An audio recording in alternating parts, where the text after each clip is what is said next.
Olá!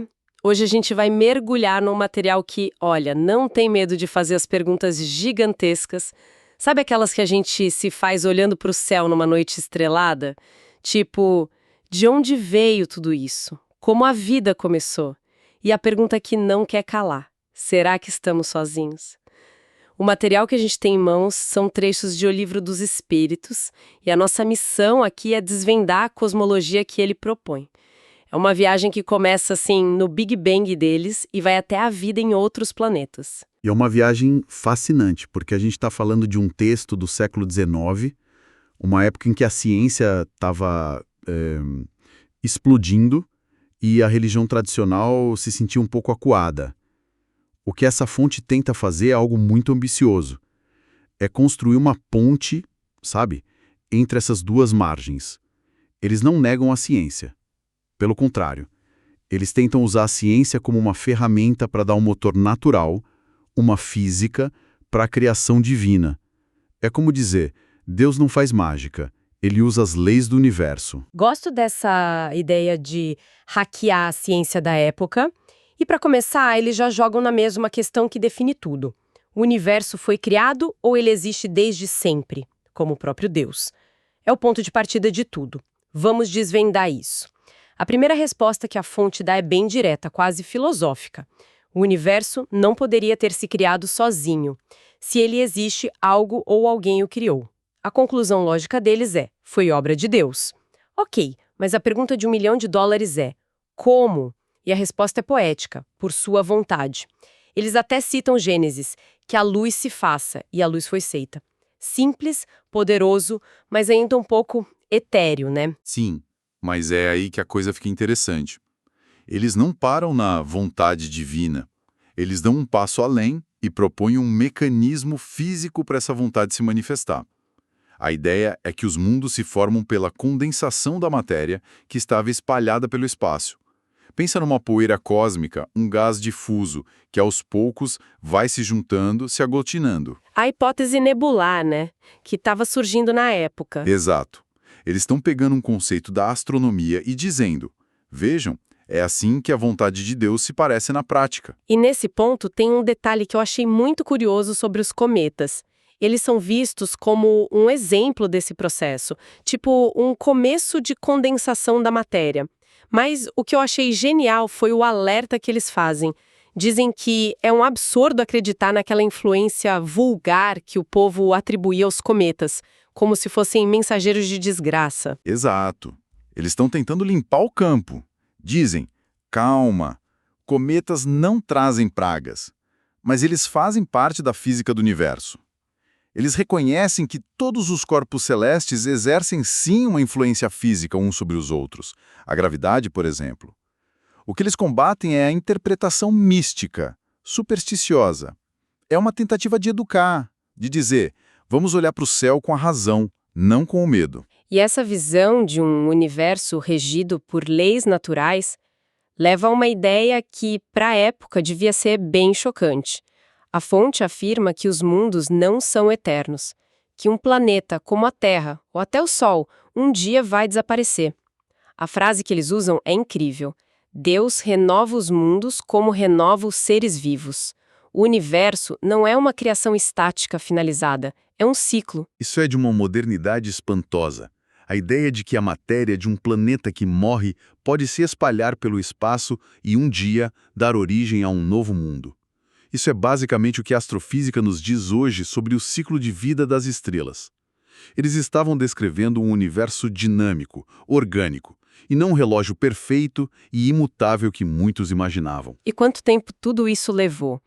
Quando se pergunta sobre a formação da Terra, a resposta é um balde de água fria. Eles dizem que é impossível saber. Só o Criador o sabe, e bem louco seria quem pretendesse ter esse conhecimento. É um recado bem direto sobre os nossos limites, né? Beleza, então o palco está montado. Temos um universo dinâmico, com mundos nascendo e morrendo. Mas um palco vazio não tem graça, certo? A questão é, como a cortina sobe para o primeiro ato da vida? E essa é uma das partes mais poéticas do material. A resposta não é um raio divino que cria o primeiro ser do nada. É algo muito mais sutil. A fonte descreve um início caótico na Terra com os elementos todos misturados, um caldeirão primordial mesmo. E aos poucos, com o passar de eras, as coisas foram se assentando e só então surgiram os seres vivos apropriados para aquele estado do globo. E o conceito-chave para explicar isso é a ideia de germens. A Terra, segundo eles, já continha os germens de toda a vida desde o seu início. Mas o que são exatamente esses germens? São sementes físicas, tipo esporos, ou é algo mais espiritual? A fonte deixa isso um pouco em aberto, o que é inteligente. A analogia que eles mais usam é a da semente. Dizem que esses germes ficaram em estado latente, inertes, como uma semente no inverno, só esperando o momento certo, as condições favoráveis de temperatura, de umidade, para brotar. Cada espécie estaria esperando a sua primavera geológica para eclodir. Ok, mas de onde vieram esses germes? Essa é a grande questão. Eles não poderiam ter se formado na Terra caótica. A fonte sugere duas hipóteses. Ou eles estavam em estado de fluido no espaço, uma espécie de sopa cósmica de vida. Ou eles vieram de outros planetas, como passageiros cósmicos, que hoje a gente chama de panspermia. Eles defendem com uma lógica muito prática. Usam um exemplo que qualquer um na época entenderia. Grãos de trigo achados em túmulos egípcios antigos que, mesmo depois de séculos, ainda podiam germinar. O argumento é, se um princípio vital pode ficar adormecido numa semente por tanto tempo, por que não em escala planetária? Isso nos leva direto para um dos maiores debates daquele século, a geração espontânea. A ideia de que a vida podia surgir do nada. Eles perguntam diretamente se isso acontece, e a resposta é sim, mas com um porém fundamental. O germe primordial, o princípio vital, já existia em estado latente. Ele não é criado do nada. Exatamente. O exemplo que eles usam são os vermes que aparecem na matéria em decomposição. Para eles, aquilo não é vida surgindo da morte, mas vida que estava adormecida, despertando. A descrição é fantástica. Eles chamam a fermentação de gatilho, que cria as condições para um pequeno mundo que dormita e que se cria. Ou seja, a vida está por toda parte, só esperando uma oportunidade. Não é a criação da vida, é a ativação. Agora vamos para um ponto que para a época era uma verdadeira bomba. Ok, a vida surgiu, evoluiu, mas e a gente, a espécie humana? A fonte joga a pergunta na lata. A espécie humana começou por um único homem? E a resposta é um não seco, direto, categórico. A frase exata é: aquele a quem vocês chamam Adão não foi o primeiro nem único a povoar a Terra. Isso vira de cabeça para baixo toda a narrativa de Adão e Eva, né? Vira completamente. E o interessante é o que eles fazem com a figura do Adão. Ele não é descartado como lenda, ele é ressignificado. Nessa visão, Adão teria existido sim há uns 6.000 anos, mas não como pai de toda a humanidade. Ele teria sido o líder de um grupo que sobreviveu a um grande cataclismo. Ele se torna o tronco de uma das raças atuais, não de todas. É uma tentativa genial de manter a figura bíblica, mas encaixá-la numa história humana muito mais antiga e diversa. Eles até admitem que Adão possa ser uma alegoria. Deixam as duas interpretações abertas. Se a origem não é única, isso explica muita coisa. Mas então, de onde vêm as diferenças físicas que a gente vê? A resposta que a fonte dá parece até moderna. O clima, a vida e os costumes. A ideia é que a humanidade surgiu em vários pontos do globo, em épocas diferentes. E a partir daí, com as migrações, a adaptação, as características foram se diversificando. E aqui vem o ponto ético e filosófico crucial que eles fazem questão de martelar. Essas diferenças, cor da pele, tipo de cabelo, etc., não constituem espécies diferentes.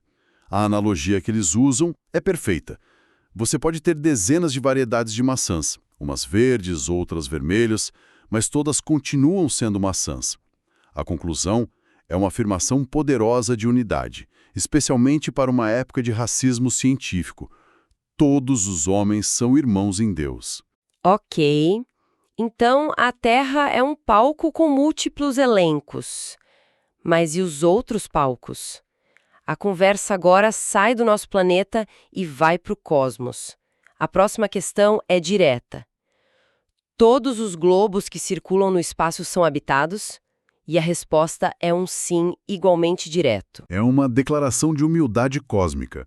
O texto argumenta que nós, humanos da Terra, estamos longe de ser os mais inteligentes ou perfeitos. Achar que só o nosso planetinha tem vida inteligente é classificado como orgulho e vaidade. O argumento é de propósito, porque um Deus sábio criaria bilhões de mundos para nada. Eles devem ter um objetivo mais sério do que só enfeitar a abóbada celeste para a gente. Isso é fascinante, mas levanta a questão prática. Se um planeta é, sei lá, gasoso como Júpiter, como a vida existiria ali? A fonte diz que os mundos não se assemelham em nada uns aos outros. É aí que a fonte nos força a sair da nossa caixinha terrestre. A lógica deles é que a vida se adapta ao meio, não o contrário. A gente pensa em vida baseada em carbono e água porque é a nossa realidade. Mas eles argumentam que, em cada mundo, os seres têm uma organização física apropriada para aquele ambiente, assim como os peixes são feitos para a água aqui na Terra. Mas e a energia? Um planeta muito longe do seu Sol seria um bloco de gelo escuro.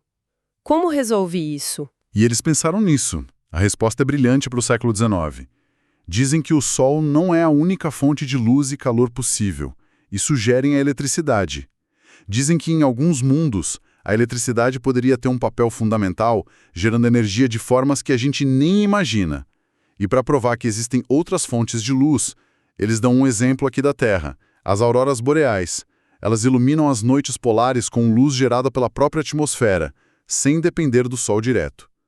É um argumento muito criativo. Ok, então a gente tem uma criação cósmica em etapas, vida que chega do espaço, humanidade com várias origens, um universo cheio de vida. É inegável que tudo isso bate de frente com uma leitura literal da Bíblia. A própria fonte reconhece isso. Como eles resolvem esse nó? A estratégia deles é afirmar que a contradição é mais aparente do que real. O problema, segundo eles, não está no texto sagrado, mas na nossa interpretação literal de uma linguagem que é, na maior parte, alegórica. O exemplo histórico que eles usam é matador. A perseguição que Galileu sofreu por dizer que a Terra se movia. A teoria parecia contradizer as Escrituras, mas no fim, a Terra realmente se move. A teologia é que teve de se adaptar. E eles aplicam essa mesma lógica à Gênese e os famosos 6 dias da criação. Isso sempre foi um ponto de atrito com a geologia, que já falava em milhões de anos. A solução que eles propõem é simples e elegante. Os dias da Gênese não são dias de 24 horas. São períodos, eras, épocas geológicas, cada uma podendo ter durado muitas centenas de milhares de anos. Com essa reinterpretação, de repente o relato bíblico e os achados da ciência, como os fósseis, não apenas deixam de brigar, como passam a contar a mesma história, só que em linguagens diferentes. E o dilúvio de Noé? Como eles encaixam uma inundação global numa história com múltiplas origens humanas espalhadas pelo mundo? Eles argumentam que o dilúvio de Noé foi sim um evento catastrófico, mas localizado, não global. Diferente do grande cataclismo geológico que a ciência descrevia, que teria sido muito anterior ao homem. E eles usam a própria antropologia como argumento. Seria impossível que, nos poucos séculos após Noé, uma única família tivesse repovoado todos os continentes e criado civilizações como a do Egito. Isso violaria todas as leis de crescimento populacional. A própria diversidade de raças, segundo eles, seria uma prova contra uma origem única e tão recente. Então, no fim das contas, a conclusão é que a ciência não é inimiga da fé. Pelo contrário, ela revela uma obra divina muito mais grandiosa. E para conciliar as coisas, bastaria aceitar que a linguagem sagrada é simbólica. Exatamente. O que essa fonte constrói, em síntese, é uma narrativa onde fé e razão não são inimigas, mas parceiras. A ciência não vem para destruir a religião, mas para convidá-la a amadurecer, a abandonar interpretações literais. A proposta é que reinterpretar crenças antigas à luz de novos conhecimentos não é um ato de descrença, é uma forma de aprofundar a visão sobre a criação. Recapitulando essa jornada, saímos de um universo criado pela vontade divina, mas que opera por leis naturais. Vimos a vida não como um evento único, mas como um potencial latente no cosmos. Descobrimos uma humanidade diversa, com múltiplas origens. E, por fim, olhamos para as estrelas e as imaginamos não como pontos de luz frios, mas como lares para incontáveis outras formas de vida. É uma visão de mundo completa e integrada, uma tentativa de oferecer respostas para as grandes questões que não exigem que a pessoa abandone nem sua fé, nem sua inteligência. É uma cosmologia que busca ser, ao mesmo tempo, cientificamente plausível, pelo menos para os padrões da época, e espiritualmente significativa. E para encerrar, fica uma reflexão inspirada por uma frase da própria fonte. Deus tem seus mistérios e pôs limites às nossas investigações. No século XIX, o limite era entender a idade da Terra. Hoje, nossos limites são a matéria escura, a origem da consciência, o que havia antes do Big Bang. A pergunta que essa análise nos deixa é: se a ciência e a espiritualidade continuarem a empurrar essas fronteiras, onde estarão os novos limites daqui a 200 anos? E quais dos grandes mistérios de hoje serão as verdades simples e aceitas de amanhã?